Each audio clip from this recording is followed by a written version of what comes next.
Hello and welcome to a video from TPL Vision. My name's Jack, I'm the product manager for TPL Vision, and today I'm going to show you how to turn on and power your e-bars. So with all TPL Vision lighting, or most of the lighting in the TPL Vision's portfolio, they come with a connector, which you see here, and on most of the lights, about 95% of the range, the light is powered by an M12 5-pin connector.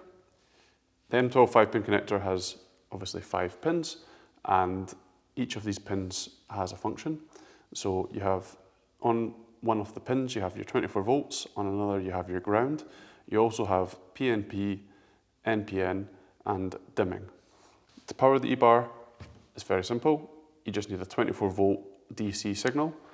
This can be provided by either through a camera or through a standard industrial power supply. To turn on the bar, you'll need an M12 cable, like this one in my hand.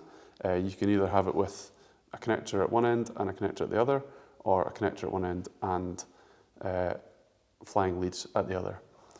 So just to explain, you have your brown, which is your 24 volt, your blue, which is your ground, your white, which is the NPN signal, your black, which is the PNP signal, and your grey, which is the dimming. So to power your e-bar, you'll need a power supply, like the one in my hand.